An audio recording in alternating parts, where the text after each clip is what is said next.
Artificial ઇન્ટેલિજન્સનું ભવિષ્ય શું માત્ર થોડાક મોટા ટેકના દિગ્ગજોના હાથમાં જ રહેશે કે પછી આવનારા સમયમાં સામાન્ય વ્યક્તિ પાસે પણ એક એવી એઆઈ શક્તિ હશે જે આજે દુનિયાની સૌથી મોટી કંપનીઓ પાસે છે? આ સવાલ હવે માત્ર ટેકનોલોજીની દુનિયાનો નથી રહ્યો, પરંતુ સત્તા, અર્થતંત્ર, નોકરી, ગોપનીયતા અને માનવ સ્વતંત્રતાના ભવિષ્ય સાથે જોડાઈ ગયો છે.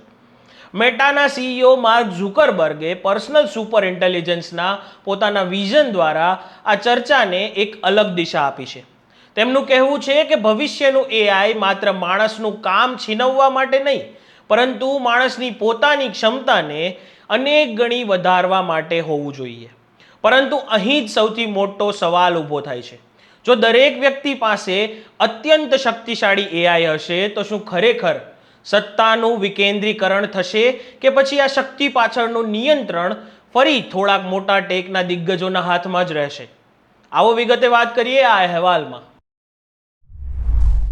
નમસ્કાર, હું છું કુલદીપ ડોડિયા અને આપ જોઈ રહ્યા છો સ્વમાન.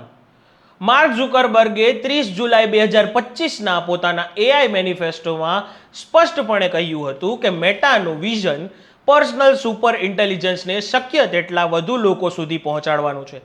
એટલે એક એવી એઆઈ જે માત્ર સવાલોના જવાબ આપતી ચેટબોટ ન હોય, પરંતુ વ્યક્તિને તેના પોતાના લક્ષ્યો હાંસલ કરવા મદદ કરે, નવા વિચારો શોધવામાં સહાય કરે, સર્જનાત્મક કામ કરે, બિઝનેસમાં મદદ કરે અને સમય જતાં વ્યક્તિના સંદર્ભ અને પસંદગીઓને પણ વધુ સારી રીતે સમજી શકે. ઝુકરબર્ગ માટે એઆઈની સૌથી મોટી ક્રાંતિ ઓટોમેશન નહીં, પરંતુ પર્સનલ એમ્પાવરમેન્ટ છે. એટલે કે એઆઈ માણસને બદલે નહીં, પરંતુ માણસની ક્ષમતા વધારે. મેટાએ ત્યારબાદ 2026માં મ્યુઝસ્પાર્ક અને મ્યુઝસ્પાર્ક 1.1 જેવા મોડેલ રજૂ કરીને રીઝનિંગ, ટૂલ યુઝ, રિસર્ચ અને એજેન્ટિક ટાસ્ક જેવી ક્ષમતાઓમાં આગળ વધવાનો દાવો કર્યો છે. એટલે કે પર્સનલ સુપર ઇન્ટેલિજન્સ હવે માત્ર મેનિફેસ્ટોની ભાષા નથી રહી, મેટાની એઆઈ વ્યૂહરચનાનો એક મહત્વનો દિશાસૂચક વિચાર બની ગઈ છે. પરંતુ ઝુકરબર્ગના આ વિચારોની અસલી રાજકીય અને આર્થિક અસર અહીંથી શરૂ થાય છે. તેઓ માને છે કે જો અત્યંત શક્તિશાળી એઆઈ માત્ર થોડાક લોકો, કંપનીઓ અથવા સરકારોના નિયંત્રણમાં રહેશે તો એઆઈ માનવ ક્ષમતાને વધારવા કરતાં સત્તાના કેન્દ્રીકરણનું સાધન બની શકે છે.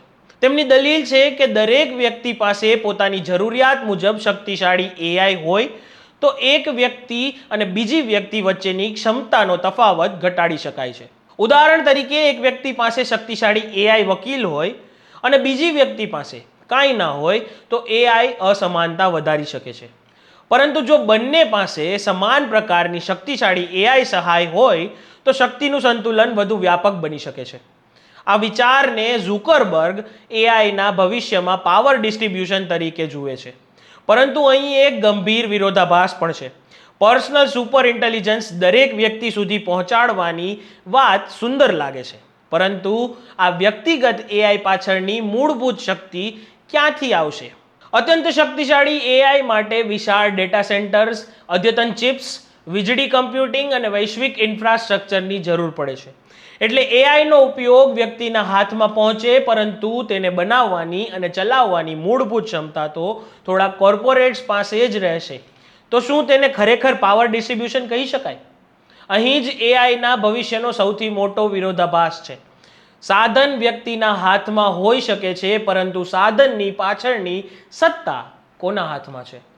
અને આ સવાલ માત્ર ટેકનોલોજી પૂરતો નથી, કારણ કે પર્સનલ એઆઈ જેટલું વ્યક્તિગત બનશે તેટલું જ તે વ્યક્તિ વિશે વધુ જાણશે. તમારા મેસેજ, ઈમેલ, કામ કરવાની રીત, પસંદગીઓ, બિઝનેસ નિર્ણયો, ખરીદીની ટેવ, સંબંધો અને કદાચ તમારા જીવનના અત્યંત ખાનગી પાસાઓ સુધી એઆઈ પહોંચતું થઈ શકે છે. ત્યારે એઆઈ માત્ર એક સોફ્ટવેર ટૂલ નહીં રહે, પરંતુ તમારા જીવનને સમજતું એક ડિજિટલ સિસ્ટમ બની શકે છે. એટલે તેની ક્ષમતા જેટલી મહત્વની છે એટલી જ મહત્વની પ્રાઇવસી, સિક્યોરિટી અને યુઝર કંટ્રોલ છે.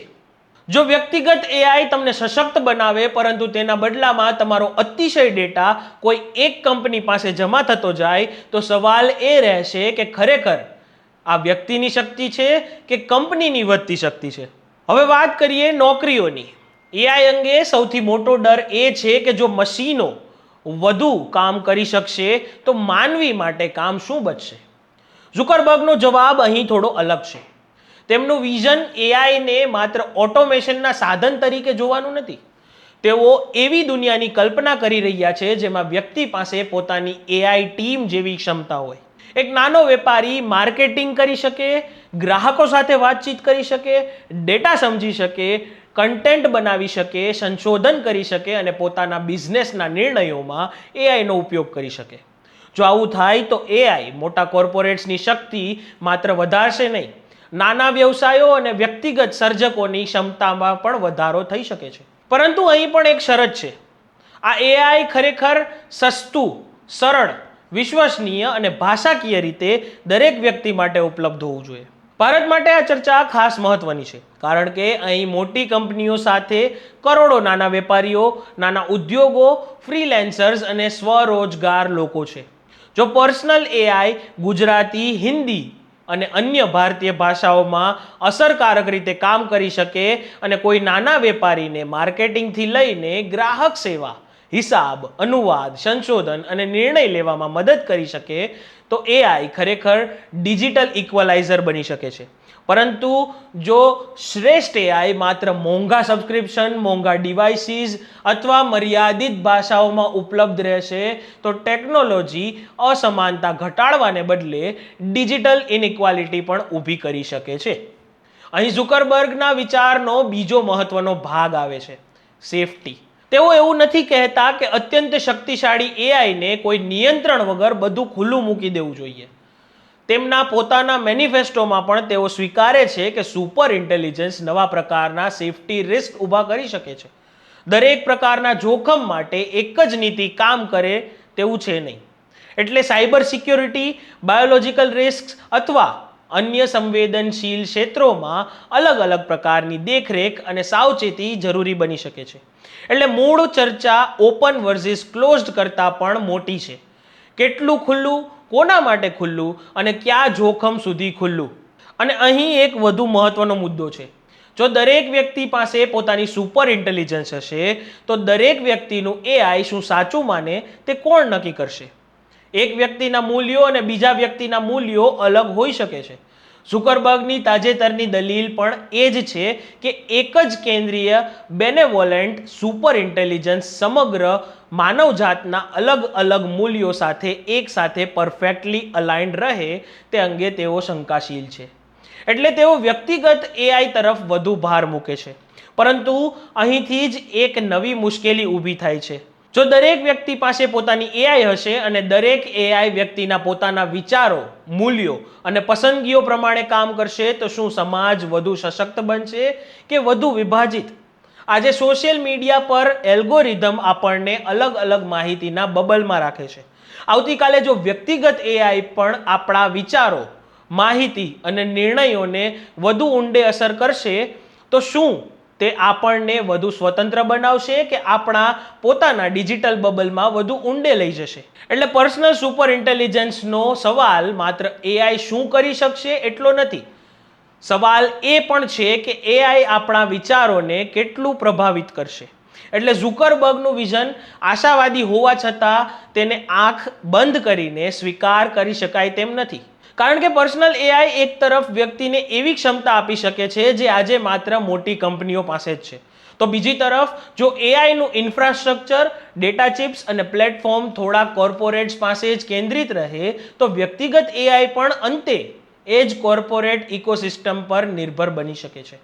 એટલે આવનારા સમયમાં એઆઈની સૌથી મોટી સ્પર્ધા કદાચ માત્ર કોણ સૌથી બુદ્ધિશાળી મોડલ બનાવે છે તેની નહીં હોય. સ્પર્ધા એ પણ હશે કે એઆઈની શક્તિ લોકોને કોણ આપે છે અને સાથે લોકોના ડેટા, પસંદગી અને સ્વતંત્રતા સુરક્ષિત રાખે છે. અને કદાચ અહીં જ માર્ક ઝુકરબર્ગના સમગ્ર વિઝનનો સૌથી મોટો સવાલ છુપાયેલો છે. એઆઈ ભવિષ્યમાં માણસને વધુ શક્તિશાળી બનાવશે એ શક્યતા છે, પરંતુ શક્તિનો માલિક આખરે માણસ પોતે રહેશે કે એઆઈ બનાવતી કંપનીઓ?